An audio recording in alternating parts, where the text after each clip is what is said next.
अम्मा बाद सदर मुहतरम मुशफ़िक़ असातिज़े किराम व मुअज़्ज़ज़ मेहमानाने किराम, आज की इस तकरीब में यौम जमहूरिया के ताल्लुक से कुछ बातें अर्ज़ करना चाहता हूँ। आज का दिन हमारे मुल्क हिंदुस्तान का कौमी त्योहार है। इसे तमाम मज़ाहिब के लोग बड़े जोश व खरोश से मनाते हैं, क्योंकि इसी तारीख को हमारा मुल्क एक सेकुलर और जमहूरी मुल्क बनाया गया था।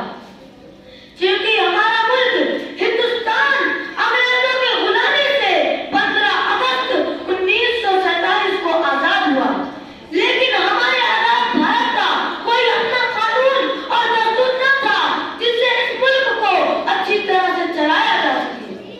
इसी कमी को पूरा करने और दस्तूर मुकम्मल करने के लिए दस्तूर साज़ कमेटी तश्कील दी गई।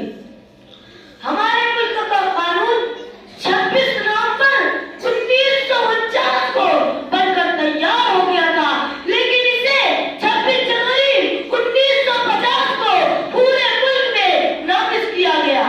यानी अवाम की हुकूमत अवाम के जरिए और अवाम के लिए काम करने की शुरुआत हुई, और यह फैसला हुआ कि हुकूमत का कोई मजाक नहीं होगा, बल्कि वो गैर जानिबदार होगी।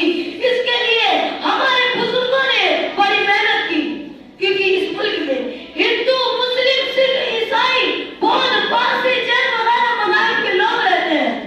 अब किसी खास मज़हब की हुकूमत की वजह से दूसरे मज़हब को कोई तकलीफ नहीं पहुंचेगी।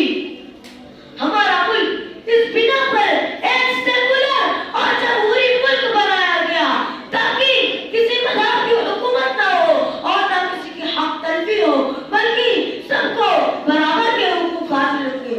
सामईन किराम, तब से हर साल यौम जमहूरिया का जश्न बड़े पुरतबाक अंदाज में मुल्क भर में, बिलखुसूस मुल्क की राजधानी और हर सूबा के सदर मकाम पर बड़े जोश व खरोश से मनाया जाता है।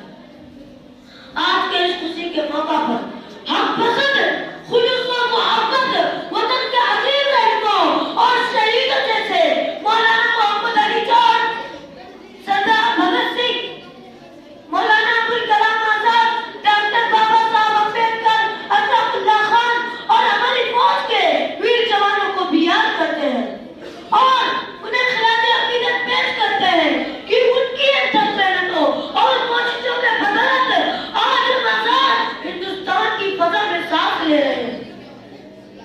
मोहतरम सामईन, हमारे मुल्क के दस्तूर ने हर फर्द को अपने मज़हब और उसकी तब्दील करने की मुकम्मल आजादी दी है।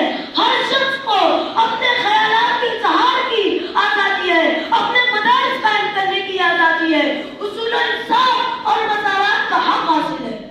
इसी तरह दस्तूर ने हम पर कुछ जिम्मेदारियां आयद की, जैसे सबसे साफ और मोहब्बत से रहना, नफरत न फैलाना, वतन से मोहब्बत करना, वतन की हिफाजत करना, मुल्क की तरक्की के लिए कोशिश करना।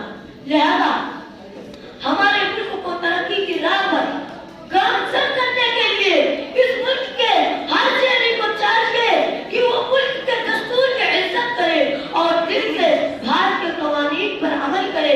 अल्लाह ताला हमारे मुल्क की सालियत को बरकरार रखे और इसे अमन और शांति का गहवारा बनाए। आमीन। व आखिर दावाना अल्हम्दुलिल्लाहि रब्बिल आलमीन। वस्सलामु अलैकुम व रहमतुल्लाहि व बरकातुहू।